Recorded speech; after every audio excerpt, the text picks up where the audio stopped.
でもふと気づく雨が止んで雲の隙間から光が差す空にかかる七色の橋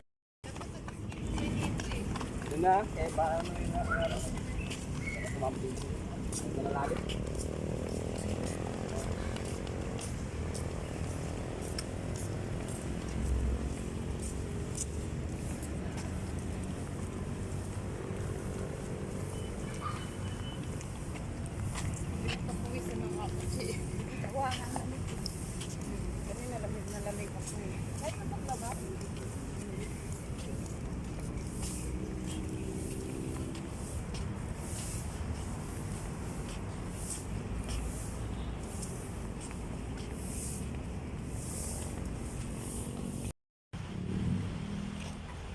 Labas na tayo ng circle.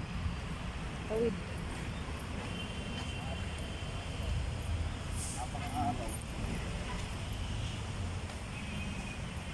Circle, circle, chances.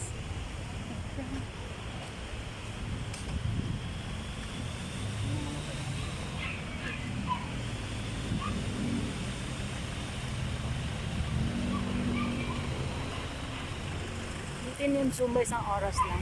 Pero at least, nakapagpapawis. Tatawid na tayo dito. Ay, miss ko tong lugar na to. Deserves attention.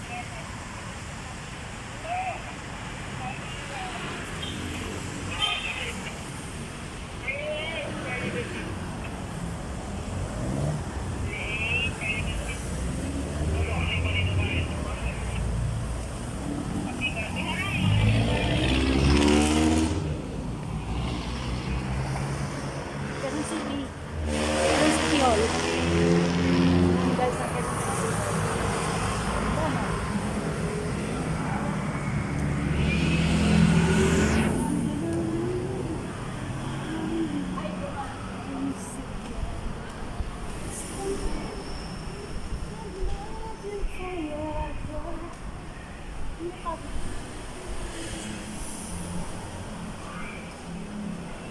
Ganda, no?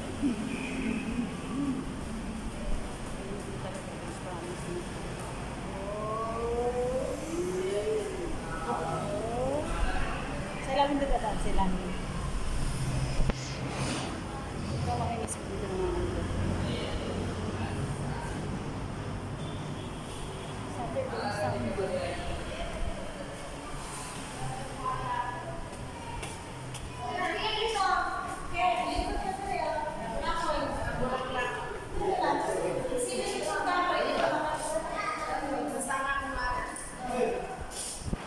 Ganda ng mga paintings. Mural siya, mural paintings dito sa may building.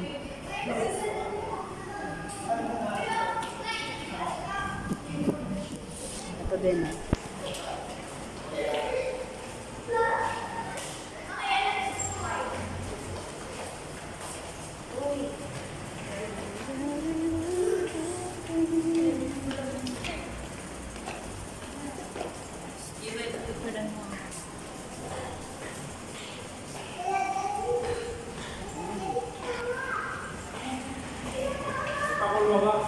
Ganda na. Buhay na buhay.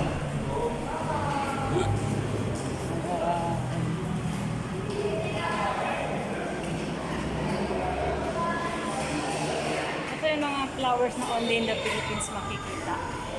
Ito, Philippine Eagle. Philippine Eagle.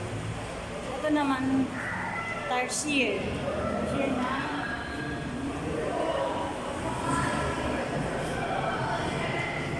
Buhol. Ito, Carabao. Pambansang hayop ng Pilipinas. Ayan, Carabao. Ito na pambansang Pilipinas.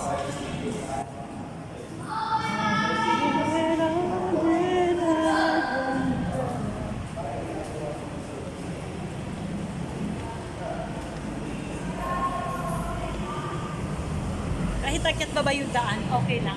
Hindi ka mapapagod kasi may makikita ka naman eh, nakakalibang sa'yo. O Pangalawang akyat na natin to. Ay, pangalawang baba. Tapos, pangatlong akyat. Yan. Dito na tayo. Kami sa sasakay ng hindi na tayo ng bus.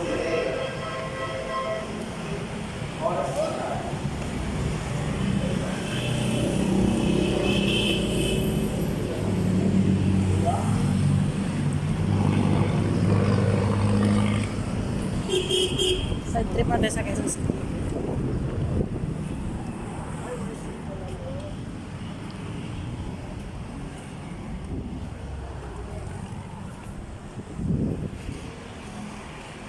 Since Sunday ngayon, wala katao pa ang city sa City Hall. Ito ang hallway ng Quezon City Hall. Yan.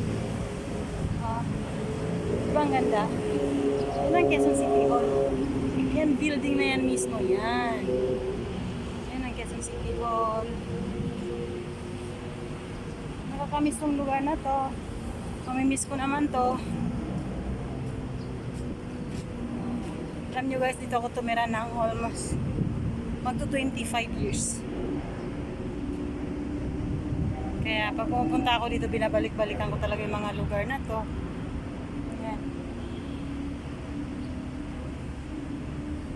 May ilang araw na lang, uuwi na naman ako. Ewan ko kung kailan ako makakabalik dito. Kaya sinusulit ko na lang yung time ko dito sa Manila. Yan.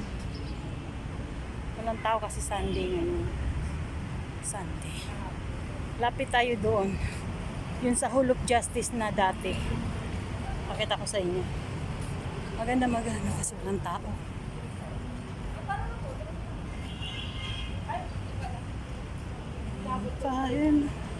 Fire ones.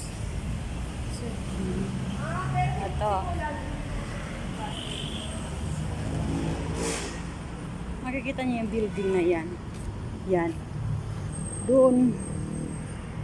Yan, may mga tao na yan. Yan. Tapos dito banda, dyan yung ano nila, Department of Justice nila yun dyan. Yan. Dito banda. Ang ganda.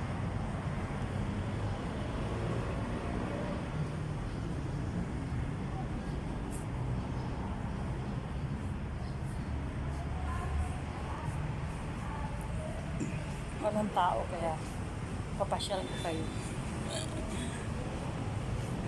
Kasi hindi ko na alam kung kailan ako makakabalik. Alam nyo guys, ano lang, short story lang. Tumira ako dito 1997. Ano pa lang ako noon, mga first year college. 17 years old ako. Mga 17-16.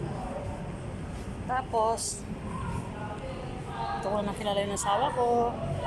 May pa ng probinsya, nagpakasal ako. Bumalik na naman ako ulit dito. Yan ang buhay ko. Hanggang sa tuloy na. Hanggang sa itong lately lang kami umuwi. 2020.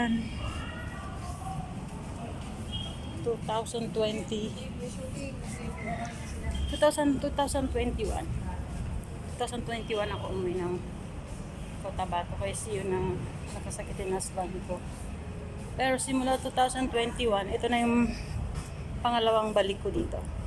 Bumalik ako dito nung gumraduate yung anak ko dito sa Bestlink. Kasi ngayon, bumalik na naman ako ulit ngayon. Nagbakasyon lang ako. Pangpatagal lang ng stress. Kasi guys, sobrang daming nangyari. After nang namatay na husband ko, sobrang daming nangyari sa akin sa Cotabato. Ayokong umiyak. Ba't naiiyak ako? Nagkukwento lang po ako dito. Kasi po, ewan ko ba, parang kalahati ng buhay ko dito na ako tumira sa lugar na to. Kaya parang napag-uusapan siya, sobra akong mamimiss to eh. Mantakin nyo guys, tumira ako dito 16 years old pa lang ako. Ano ang edad ko ngayon? Almost 31, mga 25 years na ako tumira. Kaya na lang pala magkwenta. Ilang taon na ako. Yan.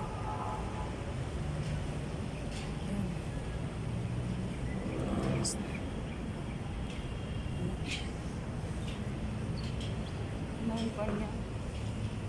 Ayun, sa taas na yan. Diyan ang mga opisina ng mga kwan. Opisina ng PAO. Diyan mismo sa taas. Hindi ko na alam kung anong floor sila ngayon. Pero diyan mismo.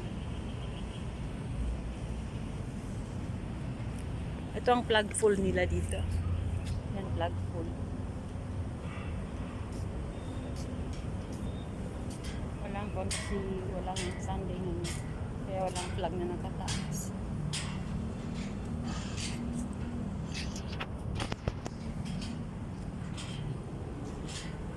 Sige guys, bye bye.